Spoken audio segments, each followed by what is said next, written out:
College football just ended, didn't it? Well, not too long ago, but I love college football. It's fun. At least it's when good teams play, at least when like the top 25 play each other. But you know what I haven't done? I haven't come out with a way too early top 25. So let's get on that. At number 1, we have Clemson. Clemson's just coming off losing the national championship game. They have Trevor Lawrence. They're more than likely going to go 14-0, come away with this national championship. It's quite obvious. Clemson's set up to win this year, especially with that recent class they just got from this year's signing class. It's Clemson. Don't worry about them. They'll be back. Number 2, Ohio State. The team Clemson had to beat to get to the national championship game, and that was a very fantastic game. Of course, they have Justin Fields, so like I said, it's pretty much expected. This is going to be basically everybody's prediction for a national championship game coming this upcoming season. It's going to be Clemson and Ohio State. Who will win? This should be fun. At number 3, we have Oklahoma. Oklahoma has some decent talent returning to them. Also, they got some decent recruits. I wish Charleston Rambo would have stayed another year to help with Spencer Rattler right there. But Spencer Rattler is basically like the next Baker Mayfield, the next Kyler Murray. He'll probably be a number 1 pick in not the 2021 draft because that's going to be Trevor Lawrence, but the 2022 draft. Expect that to be Spencer Rattler going off first, number 1. And he's just another quarterback in Lincoln Riley's great line of quarterbacks. At number 4, we have Alabama. I really don't know which SEC team is going to be the best this year. Could be Alabama, could be Auburn, could be Georgia. Auburn's the team with the most fundamental quarterback right now, like the most quarterback you probably trust at the moment. Georgia got Jamie Newman from Wake Forest, who had a really good year. And then you have Alabama, who just got the number 1 quarterback in the 2020 class. So that should be fun to watch. I think he'll probably end up developing into the starting spot. It's going to be interesting to see what happens with Alabama in that quarterback spot. But I can't ever doubt Alabama would be in the top 4, especially since every single year they just reproduce that defense and their running game, of course, with Najee Harris coming back. At number 5, though, we have Auburn right on their tail. Bo Nix, I think, is going to keep stepping up, making big plays.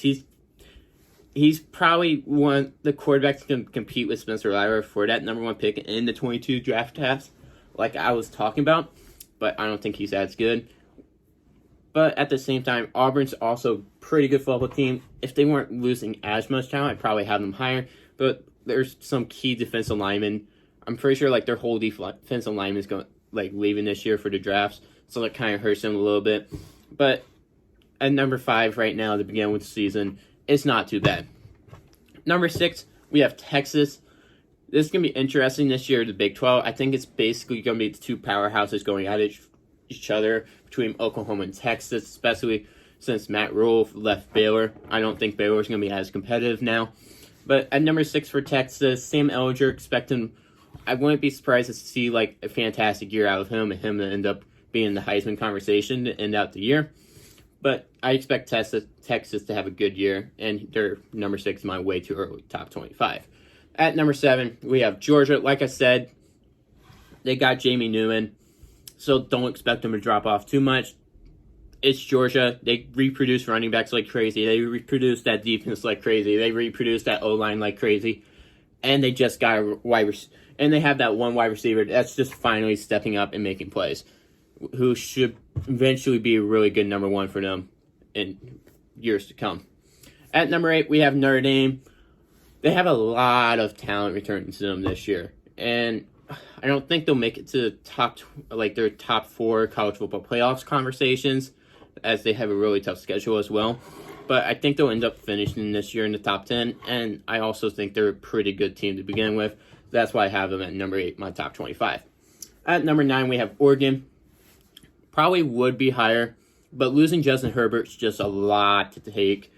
I don't see any Pac-12 team doing really good this year. Maybe USC does really well and they end up in the top 10 instead of Oregon, but Oregon I think is going to end up being the top of the pack again once again, but I don't see any team being phenomenal this year. At number 10, we have Florida.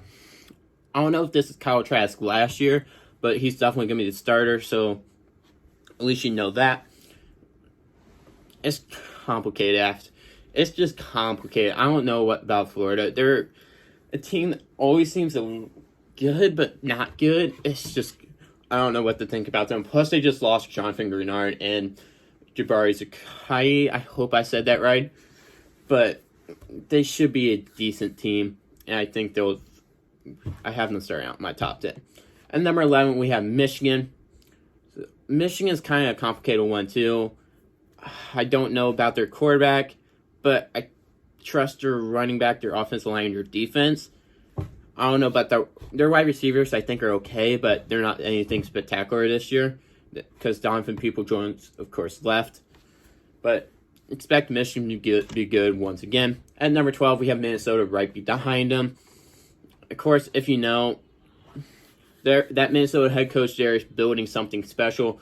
I don't know if he'll leave for the NFL come next year, but right now he's still at Minnesota. So expect Minnesota to still be competitive, especially with their quarterback that they have right now. Now, at number 13, we have Texas A&M. One of these years, you know that Texas A&M is going to end up having a good year and being in the top 15, maybe even competing for that SEC championship game. I don't think they'll be competing for the SEC championship game, but they're probably I hope they finish off in the top 15 this year, especially with Jimbo Fisher finally hoping get that team to the other side.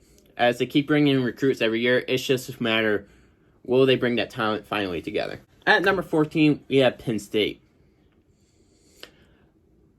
A lot of people are expecting Penn State to be higher, but I don't think they're going to be as good as what people think. Their quarterback's okay. He's not going to beat the good teams. It's quite obvious. KJ Hamler left. Yurta Gross-Matos is gone. It's not going to look too fortunate for Penn State. I don't think they have the talent to compete with top 10 teams at all. But at number 14 is not bad either. At number 15, we have USC. And USC, I don't know about them either. Their quarterback situation seems to be all right. But I don't know what they're going to end up eventually doing. It's just a mess there. They'll figure something out. I don't know what they're going to do, though. Now, here comes the big shocker to all of you. I have LSU at number 16. I don't agree with anybody who puts them in the top 5. Maybe a top 10, but I don't see it this year. Joe Burrow is gone. He basically just carried your team. Your whole offense is basically gone. You have Jamar Chase returning. And that's really all I can name from your offense that's returning. You also have the one cornerback. I can't remember his name right now. But you have the one star cornerback on the outside. Their defense known for being spectacular, though. They'll just keep reproducing on that defense. Their defense is going to be fine. I'm not really worried about that. But their offense, they have no one returning on that offense. And Joe Brady, your offensive coordinator that basically developed Joe Burrow to what Joe Burrow is today, left. He went to Carolina.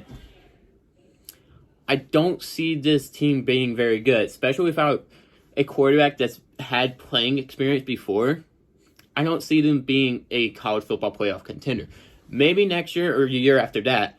But this season, I don't see it happening, which is why they're at number 16 on my list. So at number 17, I have North Carolina. This is basically because of Sam Howell.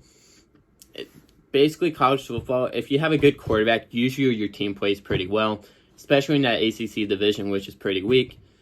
I don't think they're going to be the best team, but Sam Howell should be good enough that he can beat the ACC teams. At number 18, we have Wisconsin. Wisconsin, year in, year out, without any good recruits, usually competes for the Big Ten. So I expect them to keep that going and be in the top 25. At number 19, we have Utah. I don't know about Utah this year at all, but I think they'll be good enough that they'll at least, I'm still going to have them in my top 25. I don't know how they will fare out the rest of this year, though. At number 20, we have Iowa State. Brock Purdy, I expect to take a big leap this year. I see him, I don't know where I really see him as a quarterback yet, but he seems like a really good quarterback, and I expect him to be able to keep Iowa State in that top 25. Then at 21, we have Iowa. It's kind of the same way with Wisconsin. They don't bring in the best recruits every year. Usually they'll bring in some pretty good tight ends, though, because Iowa's tight end needed, of course. But they'll usually bring in some good tight ends, but usually they don't bring in the best recruits. But they find a way to make it work, and they usually end up still competing in that Big Ten and being in the top 25. At number 22, we have Oklahoma State. I think Oklahoma State's basically is going to be basically rounding out the Big 12, as they're going to compete with Spencer Sanders, but I don't see them winning as much. I think they'll go like 8-4, and that's why they'll barely make the top 25 at the end of the year. But right now I have them at 22 in my list. So at 23, we have UCF.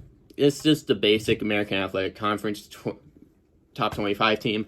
I don't see Cincinnati as that good. I don't see SMU or anybody like that, or Memphis as that good. But I have UCF in here as my American Athletic Conference team. At 24, we have Washington. They're going to take a decent drop off. I think they're still going to be okay, though, basically because it's Washington. They still have talent coming in and out. But I have them at 24 at my pre-rankings right now. At 25, I actually have two teams at 25. First team is Miami. They got D'Eriq King. D'Eriq King, I think, is going to make them at least a top 25 team. We'll see how the rest of the year plays out, but Miami, they might have one of those years again where they finally make that top 10 again and overperform what we actually expect them to, which wouldn't be quite surprising because they really just need a quarterback to help all those. They have great recruiting classes. They just never perform.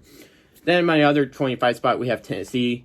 They're kind of the same way where they just have those recruiting classes. They just never perform. Will this be their year? I have no clue. Well, that's my initial top 25, like, way too early rankings. I'm sure I'll come out with a list right before the college football season comes out, too. And, of course, that's, like, a long ways away, though, so don't really worry too much about that. Leave your thoughts and opinions about my list and rankings down below. Also, thank you guys for watching. If you have any other suggestions for another video, make sure to put them down below as well. Of course, there's links, descriptions, the Discord and Patreon, Instagram and Twitter down below. And just make sure to keep the sports week flowing throughout the day.